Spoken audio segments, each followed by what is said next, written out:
welcome to another episode of the MMA Lockcast. I'm your host, Manpreet, aka MMA Lock of the Night, your boy on social media at MMALOTN, and the architect behind the MMA Fight Archive, ensuring you leave no stone unturned. We just surpassed 4,000 fighter profiles spanning 17 different promotions from all over the world. And the Dana White Contender Series starts in a few weeks.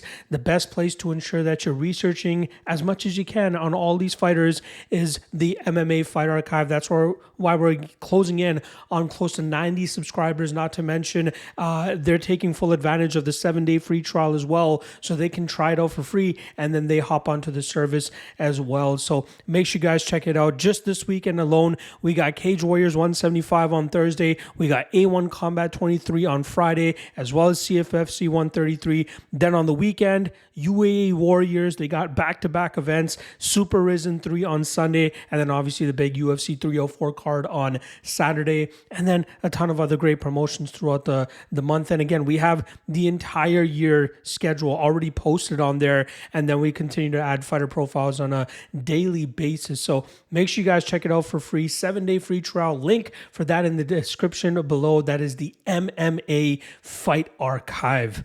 All right, this weekend is the big UFC 304 card headlined by 2 title fights. In the main event, we got welterweight champion Leon Edwards defending in front of his hometown crowd, going up against Belal Muhammad in their main event after their 2021 matchup, which was a Apex main event on a fight night, ended up going to a no contest due to a very bad eye poke that Belal Muhammad sustained in the opening minute of the second round. So some unfinished business there. And Belal, obviously on a 9-fight winning streak, more than deserving of this opportunity to see if he can strap UFC gold around his waist.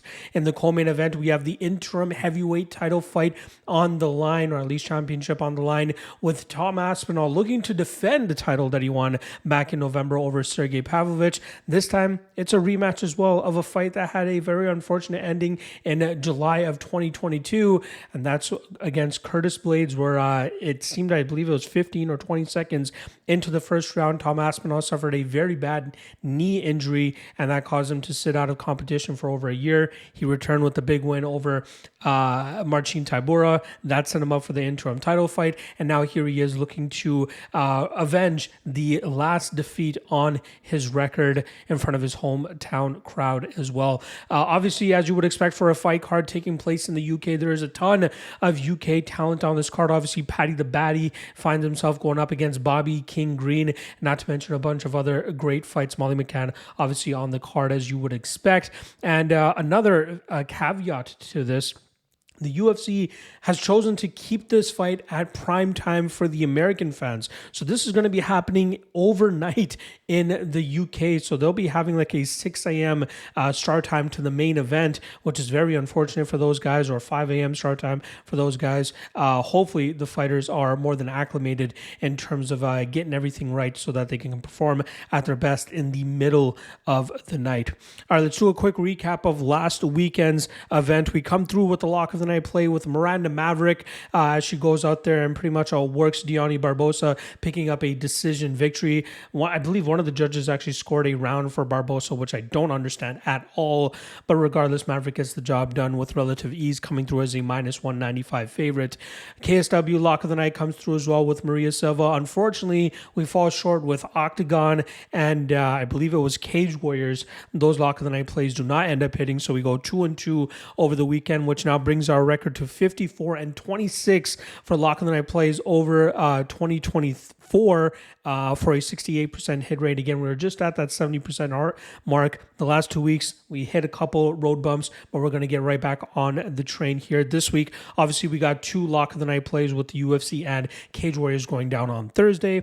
Dog of the night, we go 2-2 over the weekend, which is not that bad considering how the year has been going for us. Bruno Silva comes through as it was Trey Ogden actually, who is our dog of the night play, goes out there, has some solid success through the first 2 rounds, has a bit of a scare in that third round, but still manages to pull off the dub there. So very happy about that. I believe it was Pyotr Wozniak, completely butchering that name, but on our OKTAGON card, our dog of the night comes through, and then obviously KSW and and Cage Warriors end up coming up on the losing end there. So 2-2 over the weekend on Dog of the Night plays. 25-55 now is our record for the Dog of the Night play for 2024 for a 31% hit rate. Still pretty far in the red in regards to that.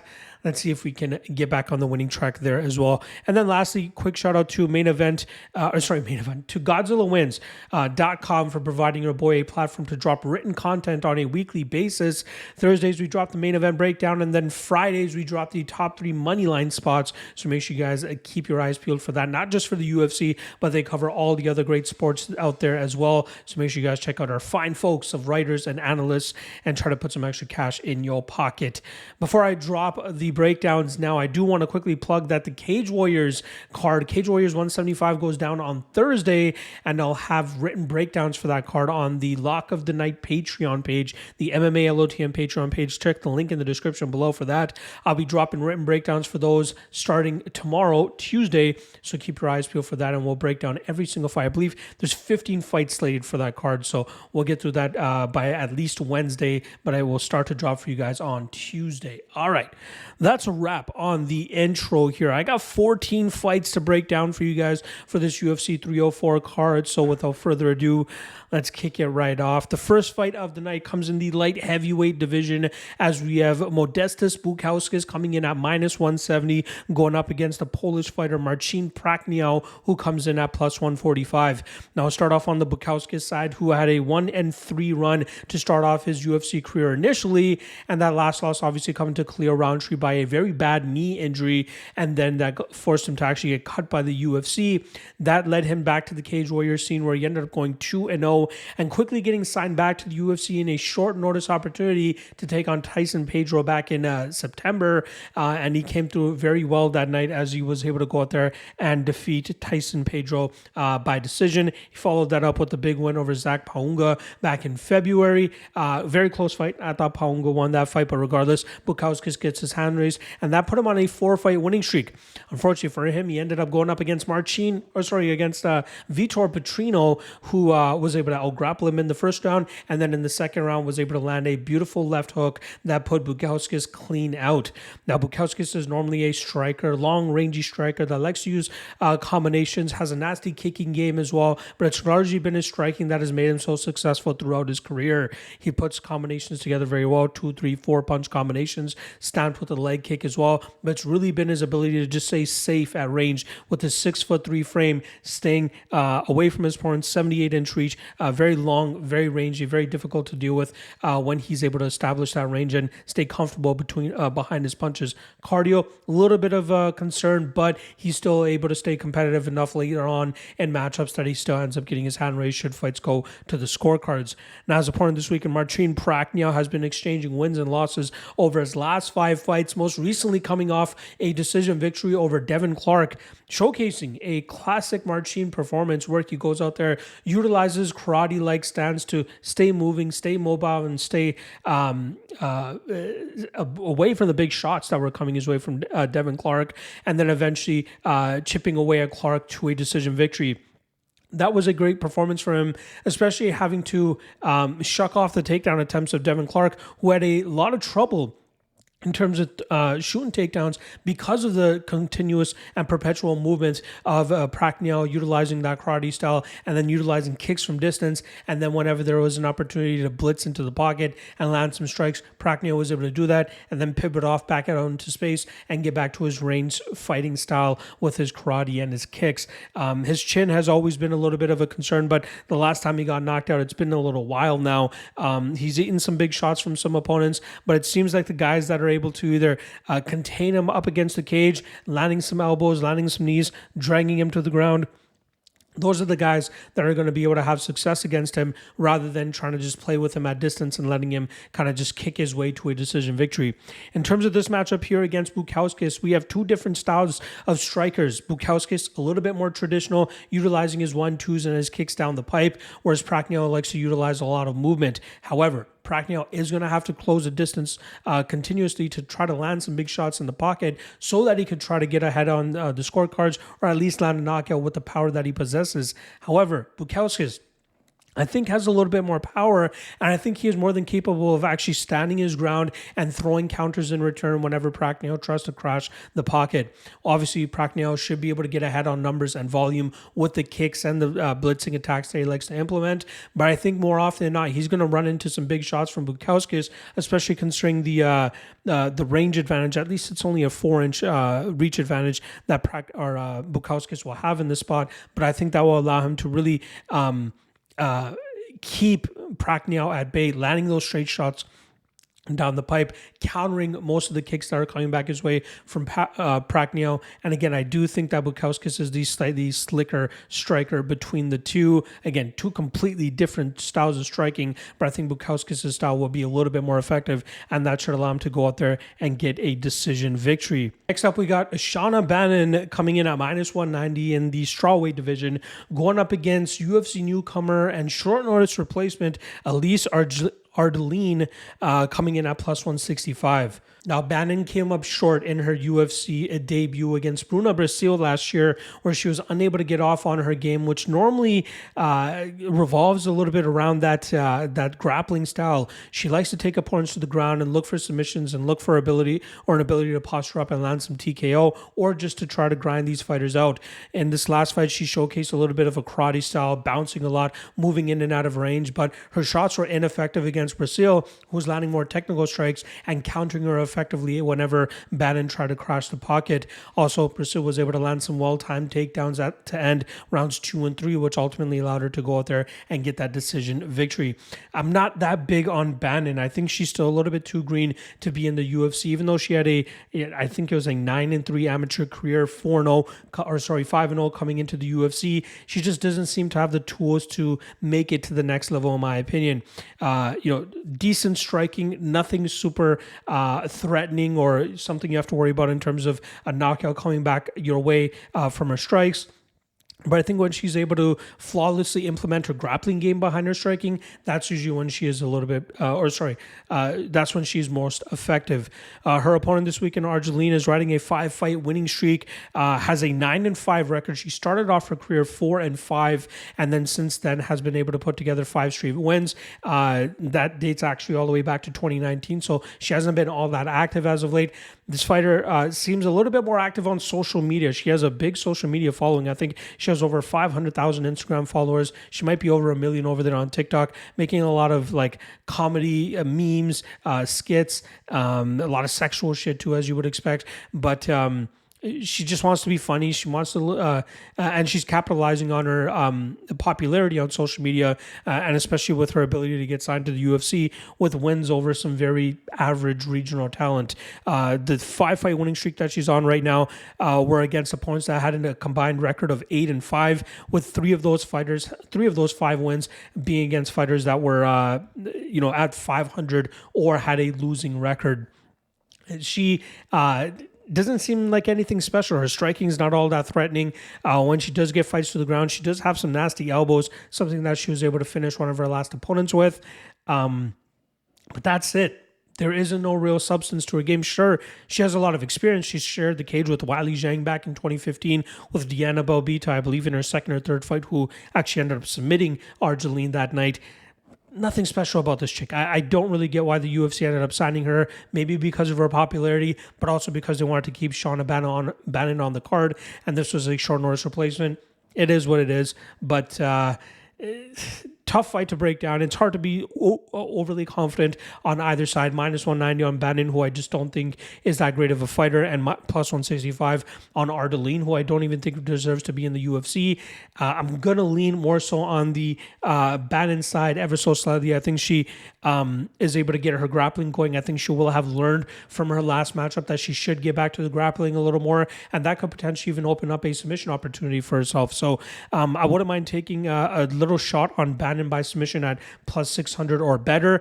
I think she wins this fight by submission, but again, it all comes down to if she is able to chain that wrestling behind her striking, as we saw her do on her road to the UFC through the first 5 fights in her professional career. So give me Bannon by submission, but very, very low level fight here, and I can't muster up enough confidence to make a legitimate bet on that fight.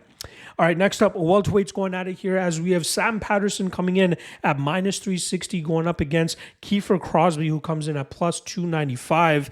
Now, Sam Patterson had a beautiful performance last time around in January against Johan Legness, where he showcased some solid striking, his beautiful lead left hook that he liked to implement against most opponents, and then eventually getting into the grappling game where he just earned his BJJ black belt last month. He was able to quickly get the back of Legness, sink in the choke, and get the finish with relative ease.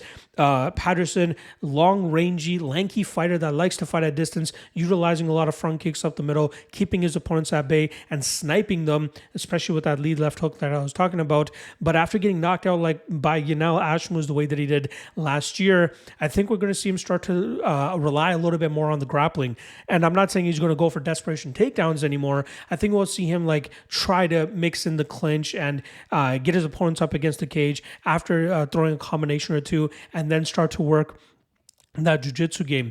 But in the past, he's used his grappling defensively, and that's like not by shooting takedowns, but more so attacking chokes whenever opponents were getting frustrated by striking and shoot desperation takedowns. Then we would see Patterson lock in that guillotine, and he was more often than not able to get the tap. But now to see him use his grappling offensively here, looking to engage in the clinch, looking to take opponents to the ground. His back takes are nasty, his chokes are nasty as well. You saw how quickly he was able to latch it onto Legness and get the tap there. This guy could be very dangerous if he really starts to mix his martial arts a little bit more rather than just leaning on the striking. His opponent this weekend, Kiefer Crosbie, fell short in his UFC debut as he got submitted by Kevin Juice with about a minute left, or less than a minute left, in his debut back in September.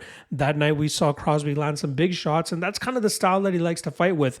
That's what led to him initially getting signed to the UFC, as he knocked out longtime UFC veteran Cowboy Oliveira. That was a fight where Crosbie was able to land a big shot about 2 minutes in, and then continue the onslaught for another minute and a half until the referee was forced to step in.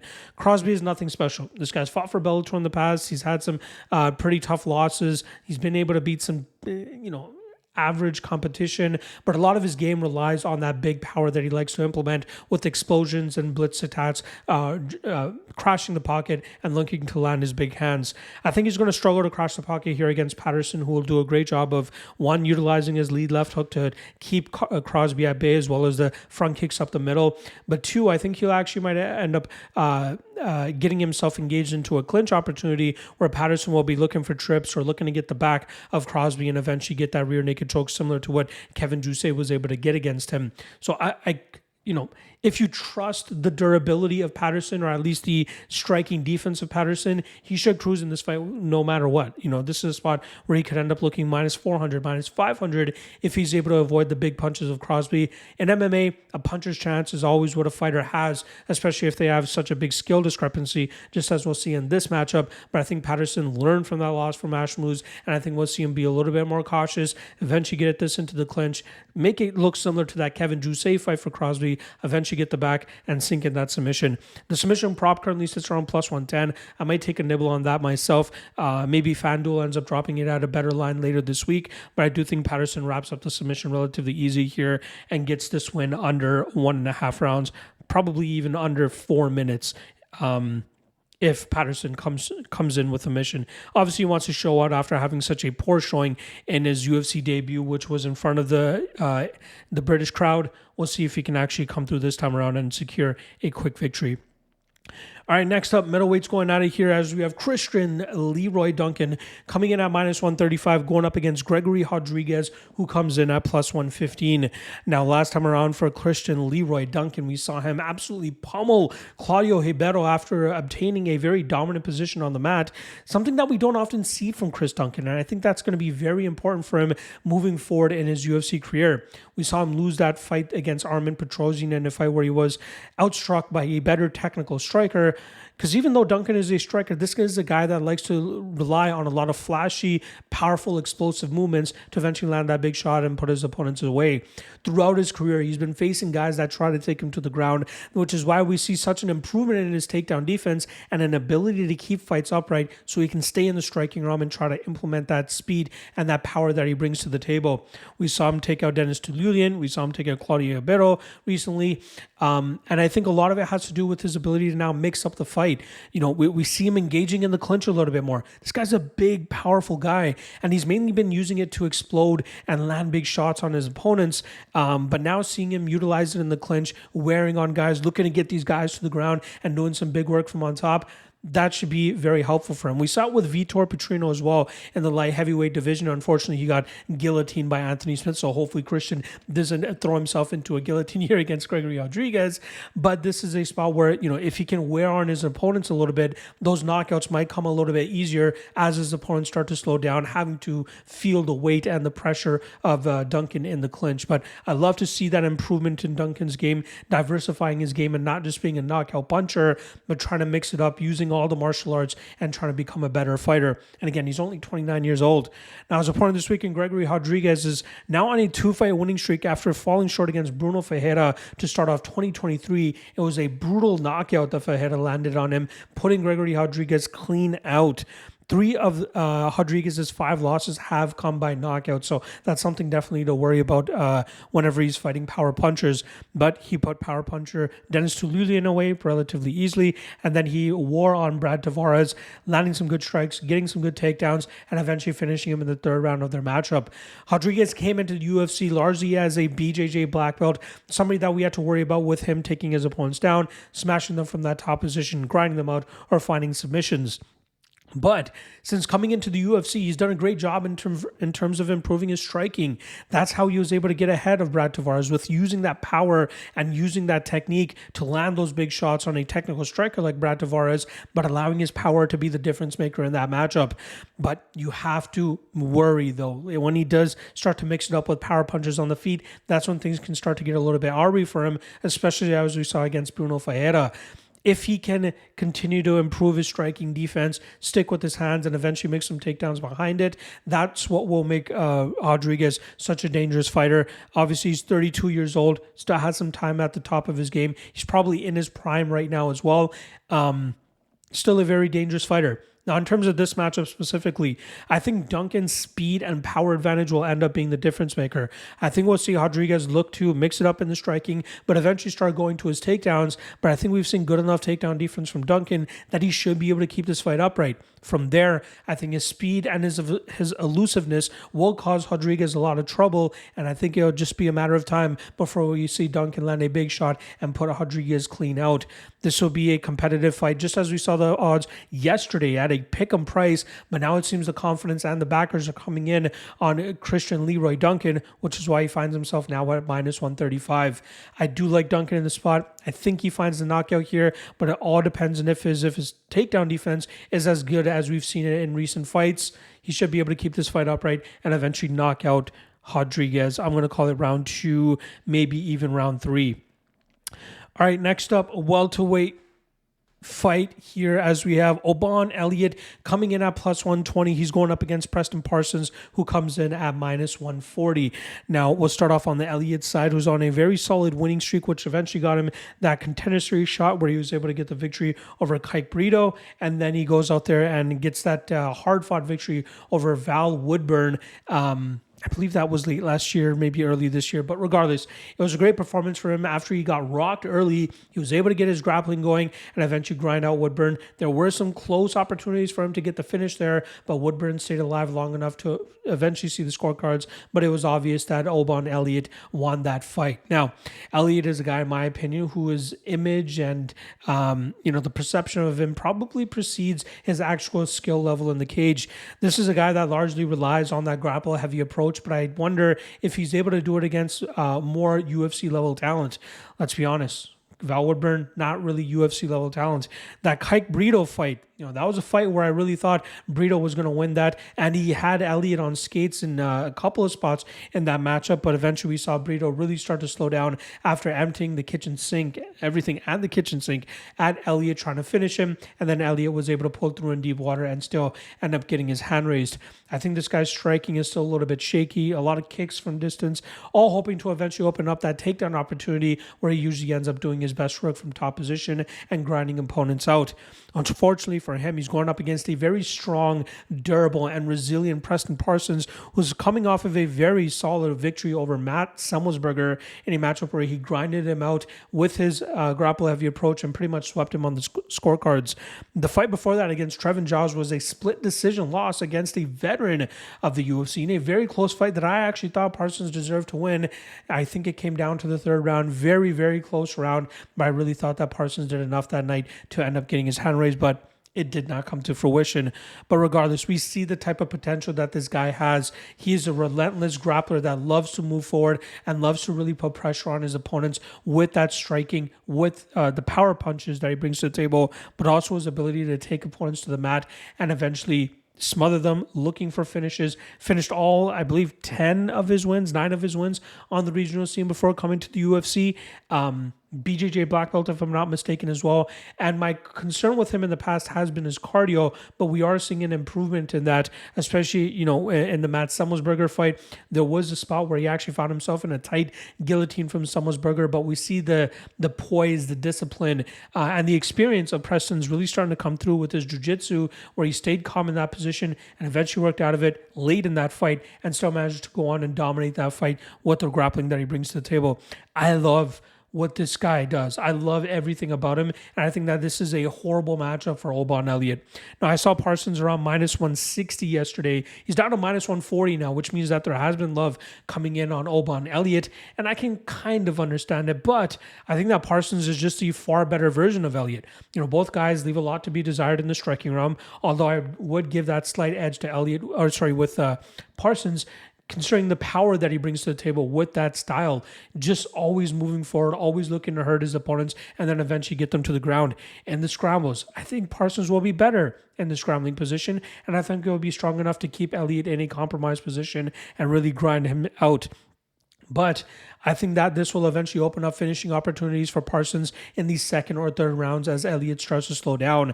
I think Elliott is going to be surprised at the power and strength that is going to be brought to the table from Parsons, not to mention the pressure, just as the nickname shows us for Preston here. So I do like Preston. I'm glad that the price is getting better because I'll happily unload on him here, but I do like Parsons, and I think he finishes this fight inside the distance. Minus 140, absolutely phenomenal line in my opinion.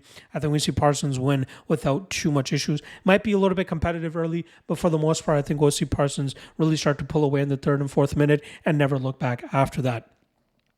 All right, next up, heavyweights going at it here as we have Mick Parkin coming in at minus 270, going up against Brzeski, who comes in at plus 230. Now, Mick Parkin has been one of my favorite heavyweight prospects to follow ever since he cashed big for me on the Contender Series as a plus 200 underdog against Eduardo Neves. Since then, he's put together 3 straight decision victories under the UFC banner, taking on guys like Jamal Pogues, Kyle Machado, and lastly, Mohamed Usman. He's had some competitive striking battles between those guys, but it showcases that his fight IQ and his combination striking style normally trumps his opponents. Now, this is a guy on the regional scene who I've seen mix it up pretty much in all aspects of MMA with the wrestling, with the scrambling ability, with his cardio. I've been very impressed with what I've been seeing, especially for a man of his size and his frame. That probably goes to show with the level of training partners he has, concerning he trains with current interim champion Tom Aspinall, but also KSW champion and UFC veteran Phil DeFries. This kid is legit, in my opinion. He is not getting enough respect from the MMA fan base, in my opinion. People continue to go out there and fade him, and I can understand possibly fading him this weekend as we get into Brzeski very shortly. But again, this is a guy that I believe will continue to see more wrinkles in his game as he starts working through his UFC career and as he starts facing different levels of opponents. Now, as a part of this weekend, Brzeski had an 0-3 start to the UFC after getting signed to the UFC through the Contender Series, but luckily for him, he was able to save his UFC roster spot by pulling out a decision victory over Walter Walker earlier this year. That was a fight where we saw Walker utilize a lot of grappling and a lot of takedown attempts, but luckily for Brzeski was doing a good enough job in terms of defending and landing damage at the same time for the judges to ultimately score that. I believe it was first and second round in his favor. But Walker Walker, had success in the third round where he finally got Brzeski on his back, got full mount, landed some good damage, was able to get that round scored in his favor, but ultimately it was too little too late by that point. So we know what Brzeski brings to the table. Combination striker, he's big, he's long, likes to utilize 2, 3, 4 punch combinations, likes to utilize his kicks as well, likes to utilize elbows and knees once he gets inside the clinch, but it's really been the takedown defense that's been the big question mark throughout his career. If he faces guys with good enough grappling and wrestling, just like as we saw with Carl Williams, those are the guys that are going to be able to keep him on the defensive, keep him on his back, and keeping him from using his strength, which is usually the striking game. But here against Mick Parkin, I really think that we're going to see Parkin utilize his full MMA game. My issue with trusting him at minus 270 is that there were past fights where he should have been using his grappling a little bit more, but still managed to end up getting his hand raised by being the cleaner striker. Brzeski will definitely be competitive in the striking realm. Parkin probably has a speed advantage, definitely has the athleticism advantage, and that should allow him to land some bigger, better shots than Brzeski, but Brzeski will definitely make this more competitive than the minus 270 line indicates.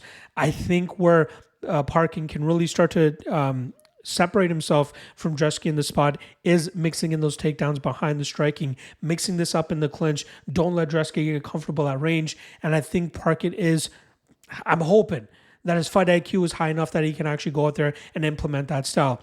If he was closer to minus 150, minus 160, I'd have no problem taking a shot on him here. But for him to be implied closer to 75%, I think that's a little bit off. So I don't mind if people try to take an underdog shot on Brzeski here looking for value. But I'm more so on the Parkin side. I believe in this kid's skill set. I believe in his talent level. And I think he'll end up coming out on top here against Brzeski. And I think it comes by decision. All right, next up, we got bantamweights going out of here as we have Loughran coming in at minus 225 in this bantamweight matchup against short notice replacement Jake Hadley, who finds himself at plus 190. Now, Loughran had a very difficult UFC debut back in September where he was forced to take on 21-fight veteran Taylor Lapilus, who did a great job in terms of bouncing back after a 1-1 first 2 rounds, coming back in the third round and getting that victory over Loughran. Loughran is a powerful and intimidating fighter in terms of the physique that he brings to the table, but this is a guy that likes to utilize that physique in the grappling realm. He likes to push his opponents against the cage, look to drag them to the ground, and just overwhelm them with his strength. We're seeing him start to round out his striking game, just as we saw last time around against Angel Pacheco. But that was a fight where we saw Pacheco actually bloody the nose of Loughran, showing that Loughran is definitely hittable and can be defeated by slicker strikers, just as we saw with Taylor Lapilus. But it's really the grind and the pressure that he brings in the grappling game that makes him so effective. He's still quite young in his MMA career, 9-1, 28 years old, hasn't really faced the stiffest of competition other than Taylor Lapilus.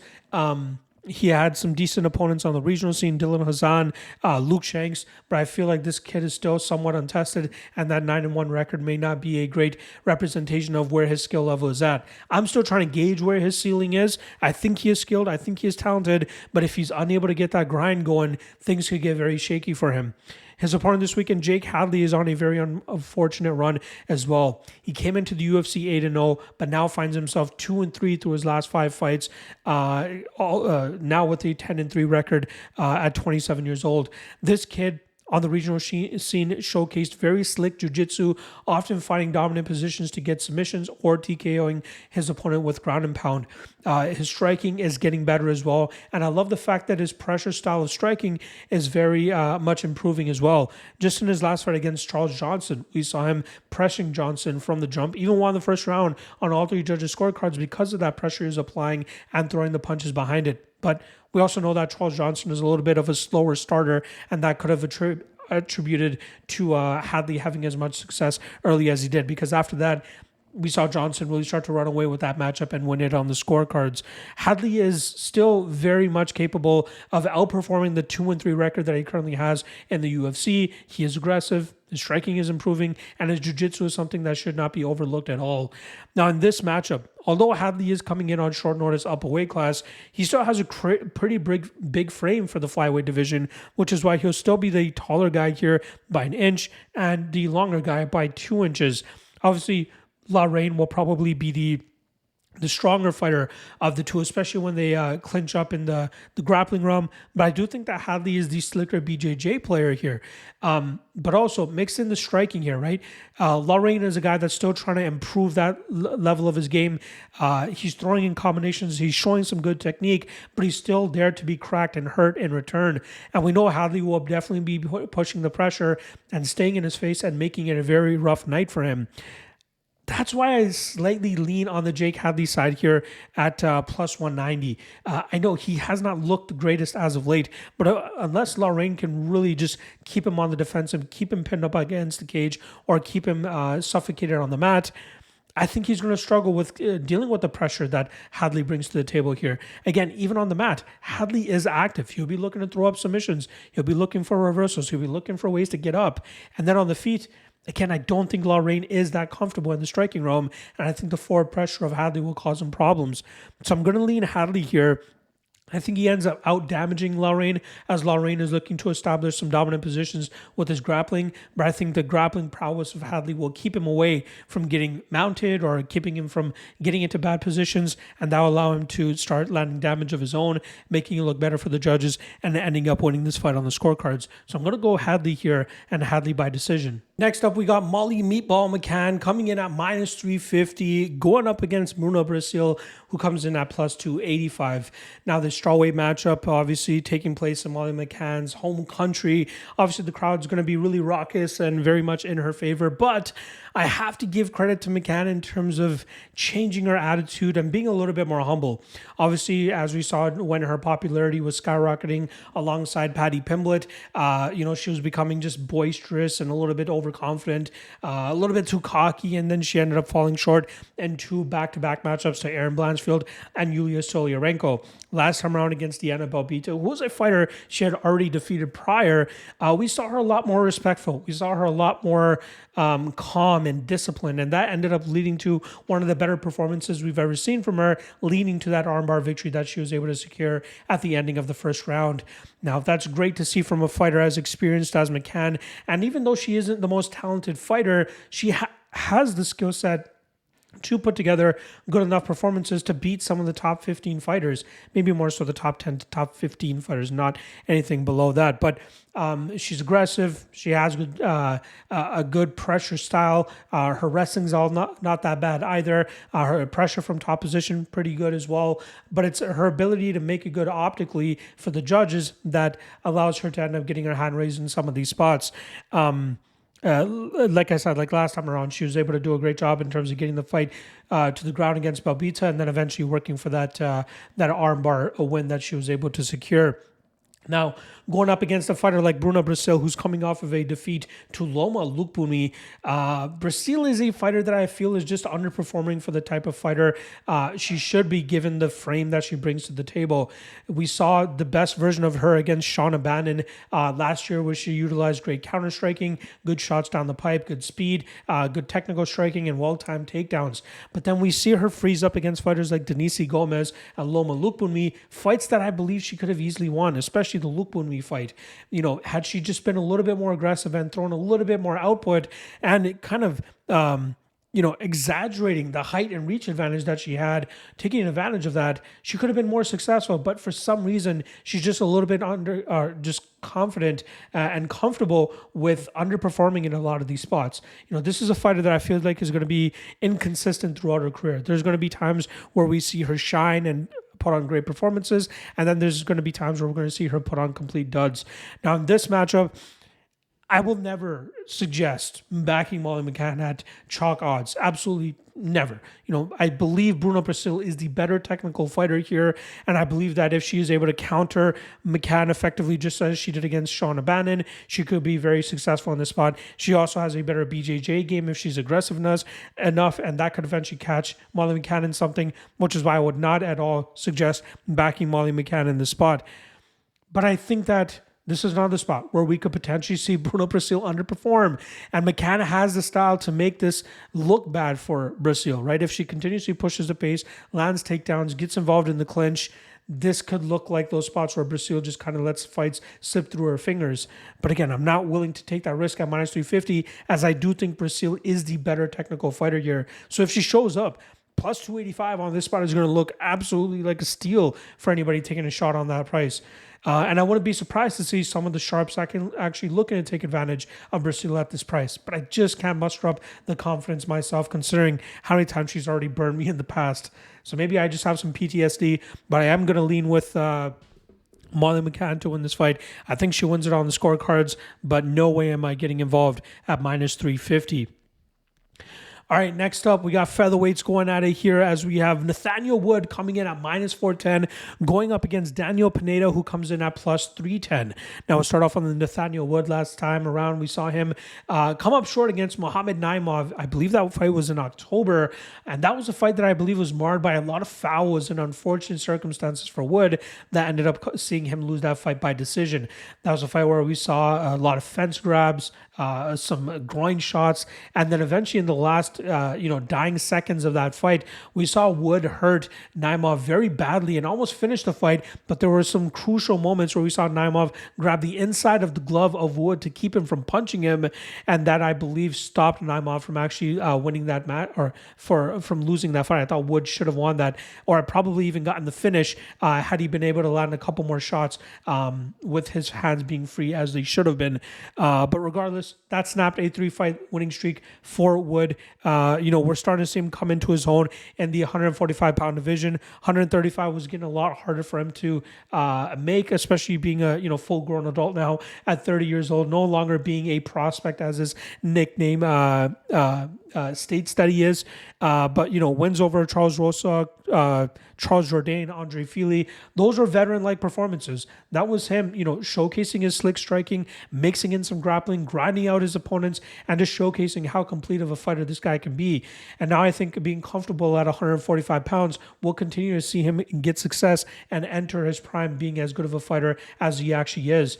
Again, like I said, very slick striking, but I think it's his ability to mix in his grappling and his control that will continue to make him successful at 145 pounds. Now he's going up against a very chaotic and aggressive Daniel Pineda, who's coming off of a loss to Alex Caceres, a fight that he got hurt in multiple times, but still managed to find the scorecards, which, again, doesn't happen often in Daniel Pineda's career. The last win that we saw from Pineda was against Tucker Lutz, where we saw Pineda's aggressive style catch up to Lutz, and that eventually opened up a submission opportunity for Pineda to sink and eventually get his hand raised. Now, 38 years old, he's only a week shy, actually, of his 39th birthday. I think we're going to start to see the miles and the experience really start to catch up to Pineda in this spot. He's a guy that throws with a lot of heat, always seeking the knockout, always seeking submissions when he's in the grappling realm, but he's obviously way too hittable. That's how guys in the past have been able to get him out of there, especially Cub Swanson was eventually able to knock him out as well. Pineda's fun to watch, always entertaining, always deserved to be in the UFC, will always find a way to win a few, lose a few, win a few, and always manage to hold on to his roster spot. But again, he's getting up there in age. I believe that this is a fight that Nathaniel Wood should win no issue, and I think it's a spot that will actually see Wood finish Daniel Pineda. I think he has the far better cardio. I think that we'll see a high pace early here, and we'll see some solid counter striking from Nathaniel Wood. I think he'll eventually be able to club and sub Daniel Pineda in the spot. The fight doesn't go to decision, and under 2.5 will likely be my favorite spots in this fight. But I do like Wood. I like Wood inside the distance. Minus 400, a little bit too wide, so maybe just seeking that inside the distance line, probably the better way to go about it. But I do like Wood in the spot, and I think he is going to showcase to Pineda that it's probably past Pineda's time now. So give me Wood and Wood inside the distance. All right, next up, Arnold Allen coming in at minus 240, going up against Giga Chikadze, comes in at plus 205 in this featherweight matchup. Starting off on the Arnold Allen side, he finds himself on a 2-fight losing streak now after starting his career 10-0 with the promotion. Obviously, a lot of that having to do with the fact that Allen was just not all that active, as that 10-fight winning streak spanned 8 years. I believe it was only in 7 years that we saw him at least fight once, or only fight once. And then now that he's actually getting the level of competition he should have been getting, he's starting to come up short against most of these guys. Max Holloway was able to outstrike him, outvolume him, just as Max Holloway does to a lot of opponents. Evloev out-grappled him, even outstruck him in the second round of their fight. Allen had some good success in the third, but I still think that Evloev did enough to win that matchup in the first and second rounds. But Allen, in my opinion, low volume kickboxer, striker. He has a lot of speed, decent power. The way that he finished Dan Hooker, I think a lot of that had to do with him sensing that Hooker was very much compromised. And if he could just put a lot of big punches on him early, he could get him out of there. Because more often than not, we just see Allen a little bit more timid, just waiting for his openings and eventually landing those big shots.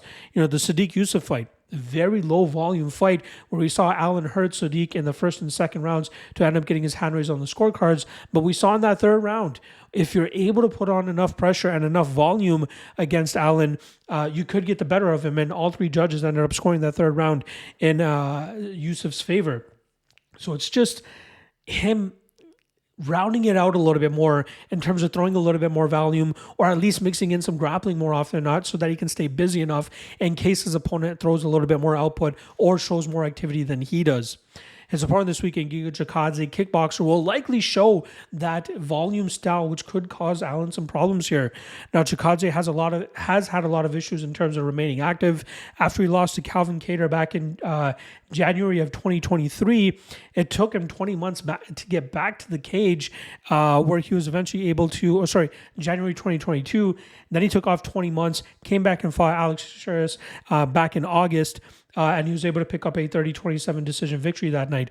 It's very unfortunate that he has not been active all that often, considering that he is 35 years old, and usually, fighters are in their prime between 32 and 35, maybe even 34 years old. So it might be passing by Chikadze at this point.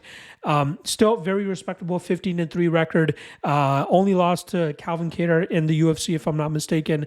Nasty kickboxer, likes to utilize the body kick, the Giga kick, if that's what most people like to call it. The straight shot down the pipe from I believe from the southpaw position. He's a solid striker. We know grappling is where he normally struggles, and that's what Calvin Kattar was able to do in the first round of their matchup. But when he gets into a striking groove, he's very difficult to deal with. Now, I expect this fight to play out primarily in the striking realm. We don't often see Allen looking to engage in the grappling, and he might look to change it up this weekend to try to snap this 2-fight losing streak that he's on, mixing things up a little bit more and trying to be a little bit more aggressive and just be a little bit more of a initiator in the inside the cage, rather than just waiting for these moments to find themselves, which eventually, like we saw in his last two fights, caused him to fall on the short end of the stick. Chikadze could absolutely make this a competitive matchup. I think he definitely is the more active striker, just as we see off the statistics alone. And I think he can just continue kicking from outside and then counter anytime Allen tries to cross the pocket with a 1-2 of his own. Chikadze, I believe, has a legitimate size advantage here, 4-inch height advantage, 4-inch reach advantage. That could come in handy for Chikadze in this spot. I think the speed advantage is in Allen's favor. Power potentially in Allen's favor, even though he hasn't really finished many opponents outside of the injury to Kattar and then obviously the compromised Dan Hooker. But I think the speed and timing of Allen could allow him to land some good shots on Chikadze here. And then the possibility of Allen mixing this up in the grappling realm could benefit him and actually make him look like the -240 favorite that he is here. But I don't have the confidence because I don't see it on tape in terms of him actually getting his grappling going. So that is my big holdup here. I'll pick Allen to win this fight by decision, but Chikadze is more than capable of making this a competitive fight if Allen chooses to go out there and fight how he normally does, and that's in the striking realm. So I might end up getting to the betting window on Chikadze here at +200 or anything better than that line. But in terms of prediction's sake, I am going to go with Allen here. I think he ends up landing the bigger shots. I think his style prevails once again, but I'm going to hope that we see him go out there and grapple. If I don't end up betting Giga, I'm hoping that we see him go out there and grapple so that he can make this look a little bit more in his favor than past fights have looked. All right, next up, Mokaev coming in at -135 in the flyweight division, going up against Manel Kape, who comes in at +115. Now, starting off on the Mokaev side, who continues to keep his undefeated record intact. he's starting to find out that it's going to get harder and harder for him to do that as he continues to take steps up in competition. Now, 2 fights ago, he was going up against Tim Elliott in a fight where he was pretty much down on the scorecards with about 1.5 to 2 minutes left in that matchup. He was able to sink in a submission and get the tap from Elliott and save himself from suffering the first professional loss of his career. Last time around, we saw it go head-to-head against Alex Perez, who was pretty much in a rejuvenated era in his career and showcased a very good account of himself in a fight that was 1-1 going into the 3rd round. But Mokaev was able to get some good grappling positions, some control time, and eventually win that fight on the scorecards. Mokaev is a relentless chain wrestler that likes to implement his control and dominate opponents from with the striking, but also looking for submission opportunities more often than not. His striking, a lot of flashy stuff, a lot of kicks, a lot of long-range weapons, looking to eventually open up that opportunity for him to change levels and get the grappling going and the wrestling going. He doesn't give up on the first attempt. He'll chain single legs to double legs to the cage push to body locks. He likes to mix it all up, really keep his opponents thinking and try to keep them on the defensive so that he can stay a step ahead of them.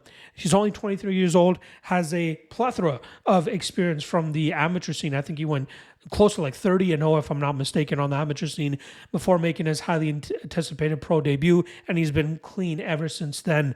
But again, like I said, he's finding it harder and harder to implement his style as he continues to work up the flyweight rankings. Now, his opponent this weekend is Manel Kape, who's on a 4-fight winning streak, most recently picking up a decision victory over Felipe Dos Santos. Now, Manel Kape was actually scheduled to headline a card earlier this year against Matthias Nicolau. I believe it was a headliner against Matthias Nicolau. Unfortunately, Kape missed weight pretty badly, and the fight was called off. I think it was a co-main event now that I'm thinking about it. But regardless, ends up missing weight, fight ends up getting canceled, and that ends up screwing his chances of getting a title shot, which ended up going to Steve Erceg, I believe, back in May. And now Kape has to go out there and try to get another victory so that he can actually shout out from the rooftops that he deserves a title fight after putting together a 5-fight winning streak if he's able to get his win this weekend. Now, he's a guy that relies a lot on his power, right? His first 2 UFC wins came by knockout over Ode Osborne and Zhalgas Zhumagulov. Had a very clean victory over David Dvorak, showcasing his takedown defense and better technical striking. And then the Felipe Dos Santos fight, I really think he was overlooking Dos Santos that night. Throwing the kitchen sink at Dos Santos, almost finishing him a couple times in the first 2 rounds, and then finding Kape slowing down in the 3rd round, which is where Dos Santos was able to get off some success and have some success of his own, but ultimately it was Manel Kape who ended up getting his hand raised by decision. Kape is a powerful striker, very explosive, very fast, switches up stances very well, likes to throw a lot of unorthodox strikes as well, and his takedown defense is widely improved since entering the UFC, which allows him to keep fights in the upright position where he's more often not at a striking advantage over his opponents. Now, in this matchup against Mokaev, striker versus grappler, Mokaev wants none of the striking that Kape brings to the table, so he'll be looking for crafty ways to implement his grappling, and he might be successful with it early on in this matchup, but I think that we're going to see Kape start to stop those takedowns going into the 2nd and 3rd rounds, and I think that'll allow him to land big shots on Mokaev, which will eventually allow the judges to either score it in his favor or open up a knockout opportunity for Kape. I think Kape is the better fighter here. I think that this is the learning lesson that Mokaev will need to eventually become an even better fighter and eventually reach the top of the division, which I think is definitely in his future, especially with him only being 23 years old. Kape is far improved since coming into the UFC, in my opinion, and I think he has the chops to stop the takedown heavy approach of Mokaev, land the better strikes, and maybe even get something close to a flying knee knockout, just as he did again against Ode Osborne. So I'm going to go Kape here. I love that he's at plus money. Give me all of that, and I think that we'll see Kape knock out Muhammad Mokaev and win this fight on the by knockout. Sorry, I was going to say on the scorecards.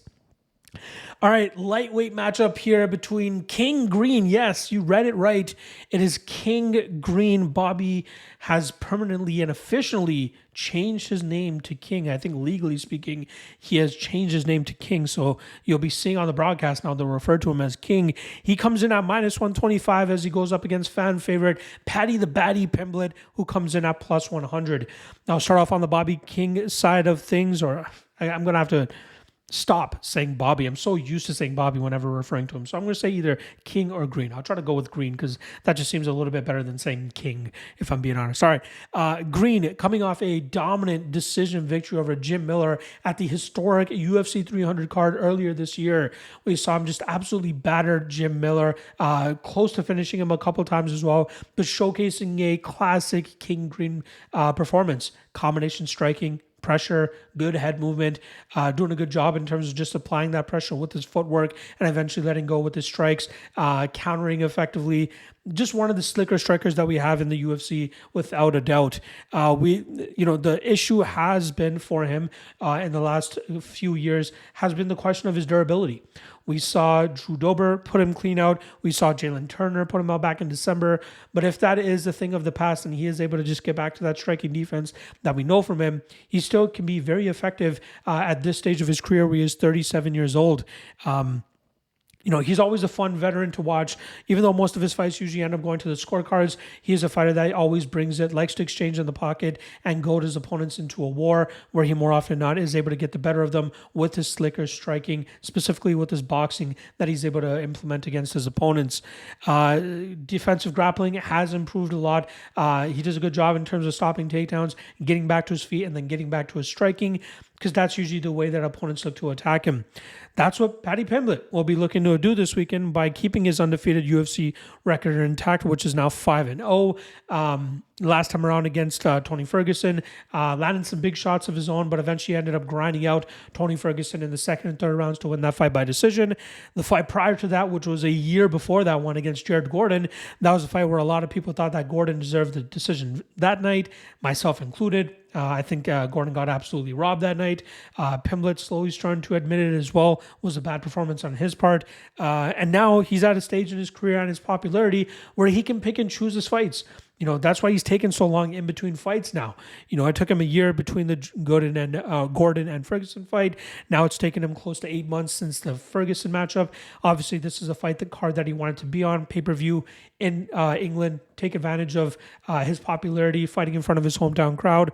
But I think sooner or later, we're going to see him meet his match. We're going to see him cap out in terms of the skill level that he brings to the table.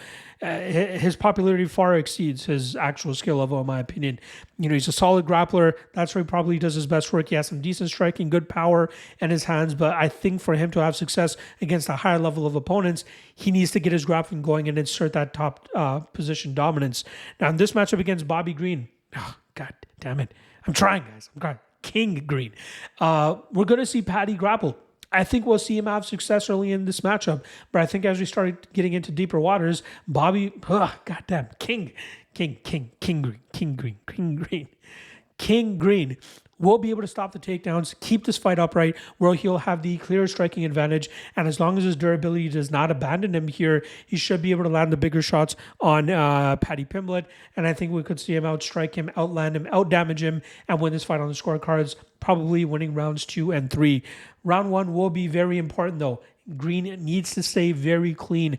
Again, he will likely get taken down, but I think it's going to get harder for Pimblett to assert that dominance in the second and third rounds, and that's where we'll see Green start to come away, and I think that's where we see Green win this fight on the scorecards.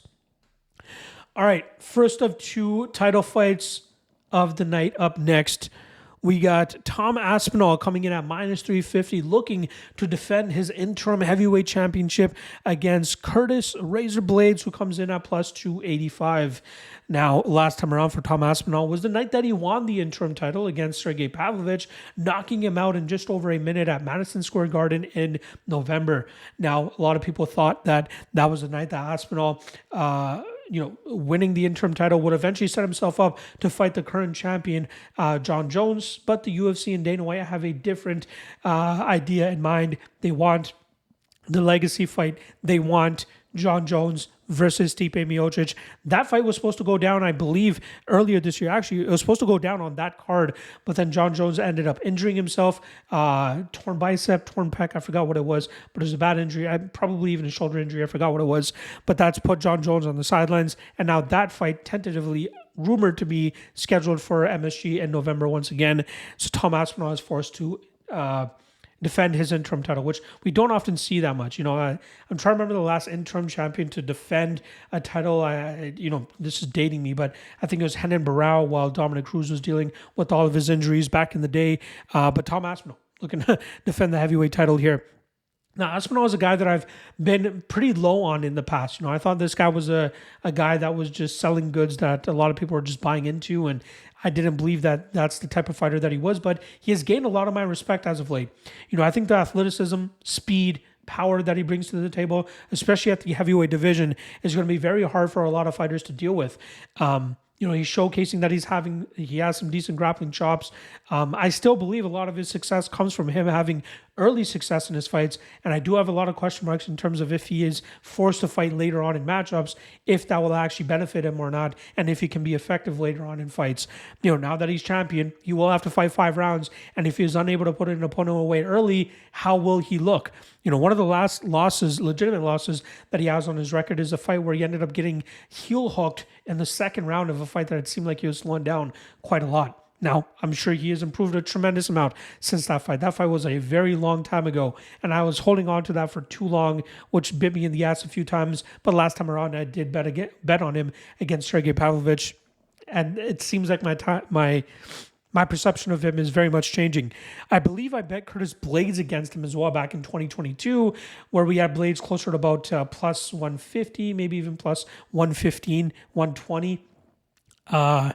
But my opinion has changed. I really think that the speed, power, and explosiveness of Aspinall is just going to be too much for a lot of these slower heavyweights to deal with.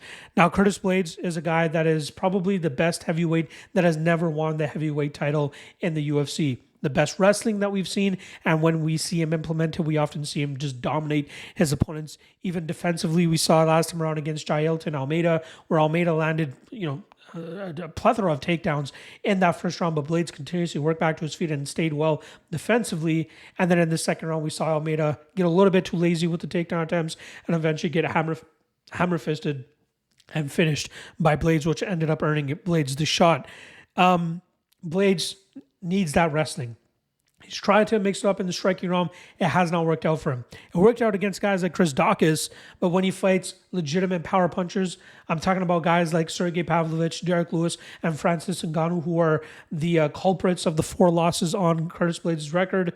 Those are the guys that are able to put him out. But if he can get in on takedowns and really nullify any of the striking success of his opponents, like he did against Rosenstrike and I guess Junior Dos Santos, that's where he looks most effective and dangerous, is when he can get his wrestling going. But there are times where he just has brain farts. He fights in the striking realm a little bit too long and ends up paying for it, just like he did against Sergey Pavlovich. And I think that's what's going to end up happening here against Aspinall. I think we'll see Blaydes try to get his grappling going, but I think the footwork and speed of Aspinall will allow him to stay safe. And then eventually we'll see him not too long after land those big shots, and Blaydes will end up going out. I don't like leaning on guys that rely heavily on that just pure knockout approach, but I think that given the athleticism and the physicality of Aspinall, that will benefit him tremendously in the spot against Blaydes. Blaydes just looks so lost in the striking realm and then just doesn't shoot often enough or early enough, leaving himself in trouble and eventually getting finished by these guys. So I think we'll see Aspinall time an uppercut or at least time a blitz, get that big shot off on Blaydes. I just don't think Blaydes eats shots well enough, especially against the guys that can hit as hard as Tom Aspinall. And I think it's going to force Blaydes to get knocked out here. Minus 350 is not a line I want to tie myself to against a guy that I'm hoping just lands that big shot to get the knockout. So I'll probably be looking at the KO round 1 KO prop if it's at anything plus 100 or better. But I think that Aspinall wins this fight. Now, live betting, maybe getting in on Blaydes if this fight ends up getting into the second round, that might be a good way to go about it. If you can still get a decent number, anything better than minus 150, because I think the finishing danger of Aspinall really starts to drop off in the second round. But I really think that Aspinall is just good enough to apply that pressure early, get that big power off, get that big shot off, and eventually knock out Curtis Blaydes here. So I'm going to go Aspinall round 1 knockout, but minus 350 too much. Round 1 knockout prop specifically, that would be the best way to go about it. All right, main event time here. We got the welterweight title on the line. where we got Leon Rocky Edwards looking to defend his welterweight title for the third time, coming in as a minus 260 favorite, going up against Belal Muhammad, who comes in at plus 220. Now, Edwards is a guy that I've been fading over the last couple of fights because I thought Kamaru Usman and Colby Covington were the perfect types of fighters to cause Edwards problems. Now, obviously, Usman was a minute away from winning his fight against Edwards before getting flat behind by the head kick heard around the world. The second fight, Leon Edwards was able to use some cheeky, glove grabs, fence grabs to keep Usman from getting off on his own success. Edwards still ends up winning both of those matchups. Then the Colby Covington fight. That was a fight where I felt very confident in Colby Covington. But unfortunately, Colby did not wake up until the fifth round. The fifth round that we saw from Colby was the Colby I was expecting throughout that matchup. High pace, high pressure wrestling, stay on the gas. That's how Colby used to fight. But maybe the layoff, I don't know what it was, but we did not get Colby until the fifth round, and Edwards was able to outstrike him and end up winning that matchup. Edwards is a nasty striker. We know that's what he brings to the table. Improving takedown defense. A lot of that having to do with the wrist control that he's able to apply against his opponents once they start pushing him up against the cage. But him at his best is a guy that is able to mix up the striking, get his combinations going. He hits with a lot of thud and emphasis, maybe not a lot of knockout power other than when he landed that big head kick against Usman. But it's his ability to land the combination strikes, which has gotten him the victories thus far in his career. He is also a solid takedown artist, right? We've seen him go out there and out-grapple some of the guys that you don't expect him to out-grapple, but largely the best trait in his game is his striking. That's what he needs to lean on. Now here against Belal Muhammad, who coincidentally needed a 9-fight winning streak just as Leon Edwards needed to eventually get his first welterweight title shot. That's what Belal Muhammad ended up having to put together to get his own. His last 3 wins, high-level opponents, Vicente Luque, Sean Brady, finishing Sean Brady as well for his first professional loss. And then Gilbert Burns with a broken foot goes out there and beats him over 5 rounds. Short notice as well, if you guys remember that. Belal is an all-action guy. Belal has traits of the Colby Covington and Kamaru Usman style, maybe not the wrestling accolades, but the style of high pressure, high output, engaging in the clinch, looking for takedowns, mixing it up in the clinch, just volume, movement and volume. Now, obviously, it's worked out against the guys that have not been able to finish him. Obviously, Jeff Neal finished him a while back. Vicente Luque was able to beat him as well. But 9 straight wins, implementing this new style, weaponizing his cardio. It's a very tough style to defeat. You're talking about a guy that's 36 years old, but still showcasing that he's at the top of his game. This is a fight where I was trying to look for a reason to bet on Belal Muhammad. Now, there's not too much to take from the first fight that they had back in 2021. It only lasted about 5.5 minutes. The first 5 minutes, Leon Edwards won that round on all 3 judges' scorecards, landing the bigger, more impactful shots. Even though it seemed like Belal Muhammad was a little bit busier, he was mixing it up in the clinch, landed a nice elbow on the exit of the clinch sometimes, getting some good volume off. But anytime Edwards landed, it was clear that he was landing with more damage, and that probably impacted the judges more. It's going to be key for Belal Muhammad to get the clinch going here. Not so much to try to get the takedowns, but get some control time up against the cage and mix in those elbows. Stay busy with the dirty boxing. Keep Leon Edwards against the cage and keep him defensive. That's how Belal Muhammad wins this fight. But I think that we'll see enough work here from Edwards when they are out in an open cage that he should be able to land big enough shots to sway the judges in his favor and outdo any of the work that Belal Muhammad ends up putting together. It's a tough ask over the course of 25 minutes as both guys have very winnable approaches in this fight. I think the line is a little bit wide here, but I'm still going to lean with Leon Edwards. I think he wins this fight just off of his damage alone. He might not be able to knock out Belal Muhammad, but I think he'll be able to land enough damage accumulatively that the judges will end up scoring at least 3 rounds in his favor. Now, if this line gets out of whack, if we get Belal Muhammad somehow steamed up to plus 300, I'll take a little bit of a nibble on Muhammad. But I'll be thinking about it throughout the week, right? Muhammad has a style to win this fight. But as we saw, the power striking style, or at least power advantage of Edwards, will end up being the deciding factor here as well. So give me Edwards, and Edwards by decision. All right. Felt like I went a little bit long on some of these breakdowns, but I feel pretty passionately a lot about a lot of these matchups on this UFC 304 card. Reminder, there is also Cage Warriors 175 going down on Thursday. I'll have written breakdowns for you guys on the Lock of the Night Patreon page, so make sure you guys stay tuned for that. Obviously, back to normal with all the regularly scheduled programming.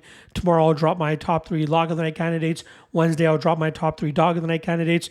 Thursday, quick picks just the quick picks for UFC 304. And then Friday,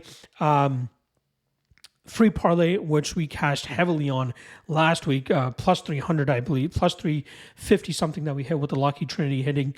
And then the 3 best prop bets, which we didn't do that great with, but still managed to hit at least one prop. Those videos will drop on Friday. Very much looking forward to this week. Appreciate all the love. Appreciate all the support. Hit that like, hit that subscribe, and I'll see you guys again tomorrow for the top 3 Lock of the Night candidates. See you guys then. Peace.